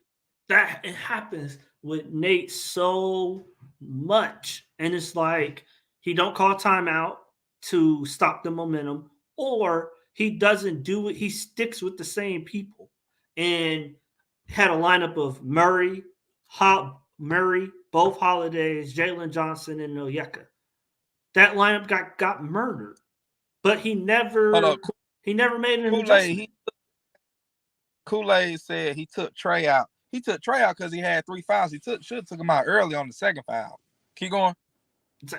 Exactly. But he left that lineup. Let Holiday keep shooting, and I'm like, dude, why? And I said I don't know if I put it in a group chat or not. As soon as Jalen Johnson was at the scorer's table, not Jalen Johnson, AJ Griffin was at the scorer's table. I said, watch you come in and make Nate look stupid. As soon as he got in the game, what'd he do? 8 points in 6 minutes? I'm like, man, this proved. I know Nate standing over there with his arms folded. It's like, damn, I screwed this up. Now everybody gonna ask me after the game why I didn't put him in earlier. I was hoping he came in the game and effed it up. So I could. Oh, this is why I don't play him. That's what he was hoping for. Yeah. But I don't know. Bud. Speaking of Bud, he said it the other day with their rookie, not Milchamp. What's his last name? The guy they just drafted this year. What's his last name? Drafted. The rookie they drafted. He said, yes, we're trying to win a championship, but he also said, I'm going to develop you along the way. And I'm like, wow. Like, that's you know what I'm saying? Like, has Nate ever said that? Can we get Nate to buy in that? Hold on. Nate for 500. Can we get that? I can't say that he did or he didn't win that training camp. Nah. Now, reported this. I will say this. Bud seems to be a lot more hands-on than Nate. I mean, Bud was the president of basketball operations and he was the head coach. So I already know he liked to be hands-on. So I'm not surprised that he said something like that. But I'm pretty sure Nate got his way of, instilling his own thing. Hey, I told Demar, I said we in trouble.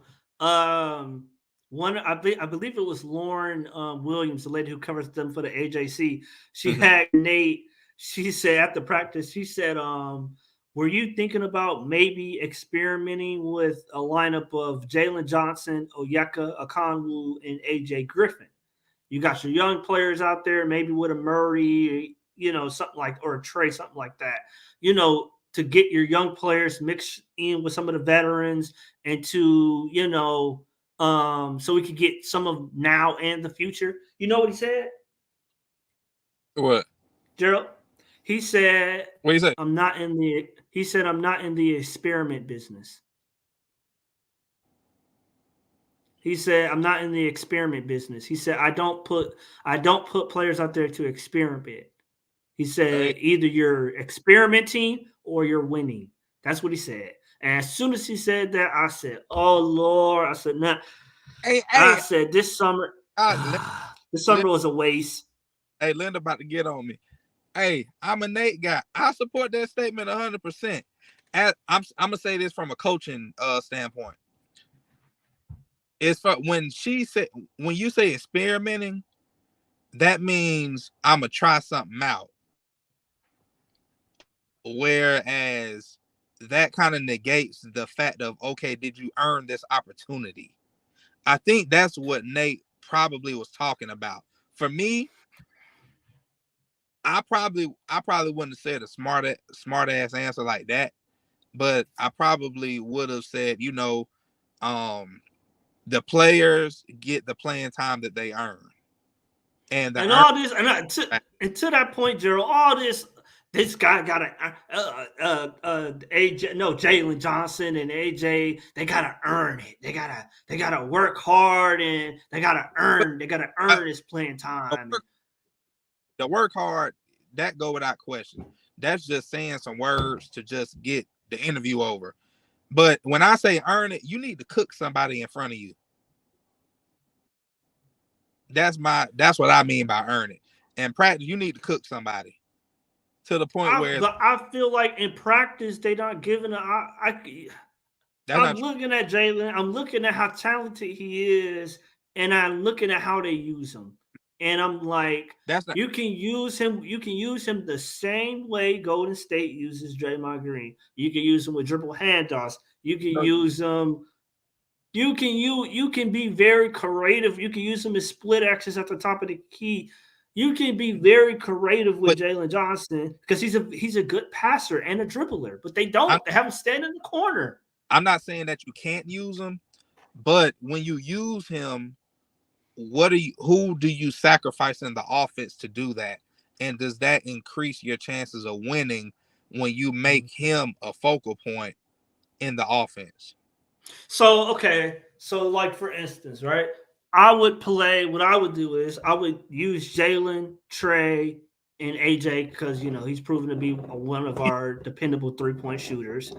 Not just tonight, but in preseason. On and foul him out. Who? No, Kool-Aid in the chat. What did you say? Yeah. 2 fouls, but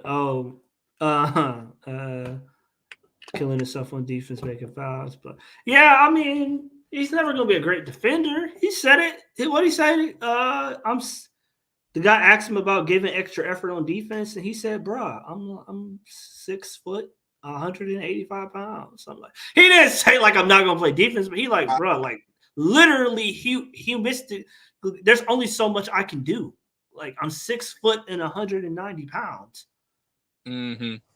There's only so much I can do, especially when we have a terrible defensive scheme that we're either going to drop coverage or we're going to switch everything, which is stupid because, and they did this last year. I couldn't understand why. I ain't never. Why are you? What'd you say? You can blame analytics for the drop coverage because I never saw it in the 90s. I'm like, bro, why are you switching everything? Do you understand? And I understand we're going to switch everything, but then we're going to scramble.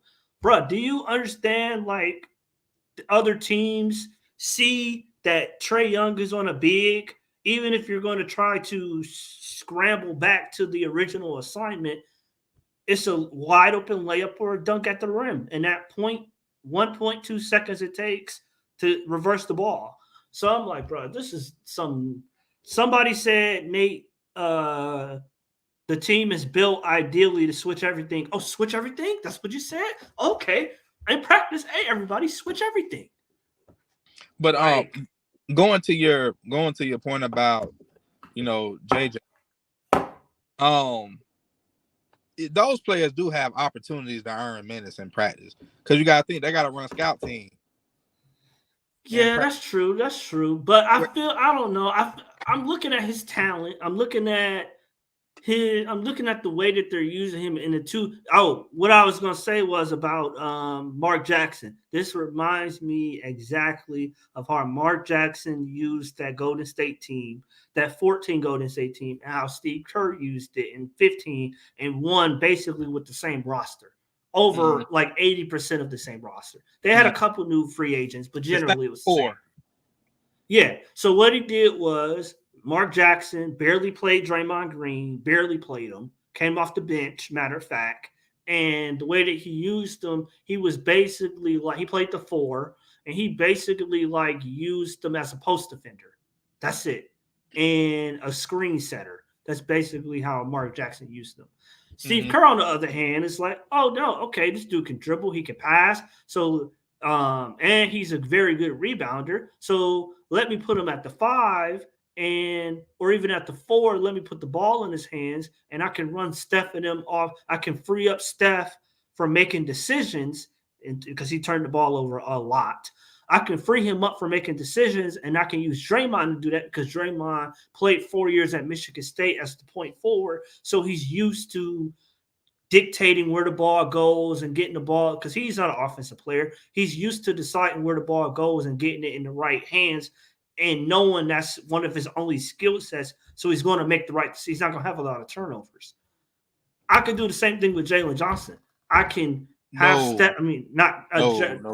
Trey running off screens and ideally Trey, Bogey, and AJ Griffin, or Bogey, Trey, and Hunter running off screens, and I got Jalen at the top making decisions. Because if you notice, he really don't turn the ball over a lot. Who? Draymond? No, Jalen Johnson. Shit, I'm saying I can use him in the same. I can use him similar ways I use Draymond Green. Oh, I got you. I mean, I guess for me the jury's still out on him because he didn't play. Did he even play that much at Duke? No, he only played 12 games, maybe 10. See, 10 so or I'm 12 going, games, something like that. And I don't really pay attention to G League, so I mean, what I'm gonna have to go off is his high school tape to really go off. You see what I'm saying? So when you tell me, and I know you knowledgeable, but when you say JJ can do all this stuff, I'm like, well, shit, I ain't see it at college. At least when Steve Kerr said Draymond could possibly do this, shit, I saw Draymond in the Final Four doing it. Yeah, I got you. But let him do it in practice. You know what I'm saying? Or let him do it because I don't know, the way that Travis and the way that the people in the front office describe his skill set and the way Nate is deploying it is completely different. You know, they're something else. I think for you to get the value out of JJ, that's going to be another benefit of Bogey coming back because Jalen doesn't have anybody to set up because we don't have any knockdown shooters on the second year. When Bogey, that's why you need to play AJ more instead of you got Holiday out there who bricking wide open shot after wide open shot. Boy, that boy built the house today. I'm like, and I told I think it was analyst. I said I can make my assessments quickly. Like I can look and I don't need like 15 games. Some dudes they gotta warm up, you know, they gotta get into the flow. Yeah. But most times, unless they're like upper echelon players, you can kind of make your assessment pretty quickly. Like, okay, like even in football, I'm looking at this running back, he don't really got it, you know, he don't see the holes. Like that's something you really can't coach. Right. Maybe if they're super athletic, but generally either you see the hole and you're able to hit it or you can't. Right. You know, that's so you know, with play, I could look and say, okay, yeah, like Benedict Mathurin. I said he could play right. A preseason at Arizona. I'm like, okay, this dude can play. He can play. Like, you know, I don't need to watch 100 games to see if you can play. I could pretty much. Now, you might surprise me, but generally, I could pretty much watch and say, okay, Holiday, you could see in preseason, he lost a step. And I knew it wasn't just preseason. One, he barely played last year. Sacramento didn't want him playing because, they're trying to tank, one. And two, Juan said it earlier so perfectly. We want these journeymen to come in just because they got an Atlanta Hawks jersey, be relevant, good players. And it's the reason they've been on 4 or 5 teams in their career. Right. I got you. That's what's up. Hey, we got 25 seconds left. You got any last words? Nope. Nate, you on the clock, baby, officially. Hey, man, Nate, I'm riding with you, bro. Good, bad, ugly. At least till they get you out of there, bro. Hey, man. Oh, I enjoyed it, man. Y'all chat. Y'all take it easy. Everybody be safe. Peace.